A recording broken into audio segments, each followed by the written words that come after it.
Madam চলুন, অনেক রাত হয়েছে, আপনি শুয়ে পড়ুন। হ্যাঁ এখানে। আমাকে চশমাটা দিন, আমি রেখে দিচ্ছি। হ্যাঁ হ্যাঁ দাঁড়া।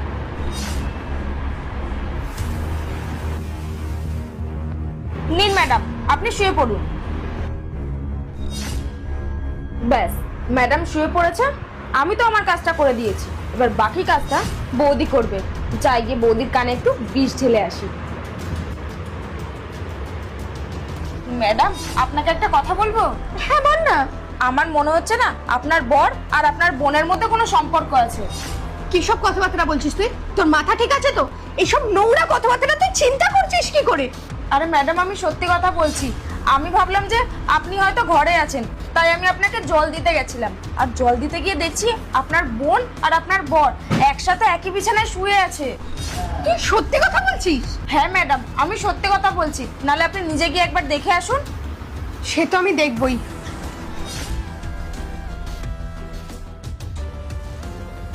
রাহুল, কি নোংরামি হচ্ছে আমার বাড়িতে এটা? শ্রুতি ওঠ। আরে কুসুম, তুমি চেঁচাচ্ছ কেন? কি হয়েছে? চেঁচাচ্ছে কেন? তোমার মাথা ঠিক আছে তো? কি কথা বলছো? তুমি আমার বোনের সাথে আমাদের বেডরুমে শুয়ে একে অপরকে জড়িয়ে ধরে এইসব নোংরামি করছো, আবার বলছো আমি কেন চিল্লাচ্ছি? আরে কুসুম, তুমি কি যাতা কথা বলছো? তোমার বোন আমার ঘরে কখন এসেছে সেটা তো আমি নিজেই জানি না, আমি তো একা ঘুমাচ্ছিলাম। দিদি, তুই এসব কি যাতা কথা বলছিস? আমি তো আমার ঘরে এসেই ঘুমিয়েছি। একদম নাটক করবি না, বুঝতে পেরেছিস তো? অন্ধ বলে এটা সুযোগ নিচ্ছিস না, এইভাবে আমার সংসারটা ভাঙার চেষ্টা করছিস। নিজে অকেজো বলে নিজের দিনের সুখ তো সহ্য হয় না।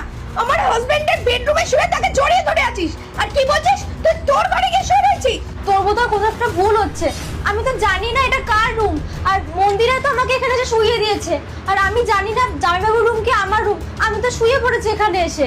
এ বাবা, না না, ও মিথ্যা কথা বলছে, আমি তোকে এখানে আনিনি। ম্যাডাম, ও না মিথ্যা কথা বলছে। আজকে আমি গরিব বলে আমার উপরে যা ইচ্ছা তাই দোষ চাপাচ্ছে, আর আমি কেনই বা এখানে আনতে যাব? আর যদিও বা আমি আনতাম, আমি কি আপনাকে গিয়ে বলতাম বলুন? তুই একদম ঠিক কথা বলেছিস। ও গরিব মানুষ বলে ওর উপরে সব দোষ চাপিয়ে দিবি, তাই না? ওর কি স্বার্থ আছে রে? ও কেন নিয়ে এসে আমার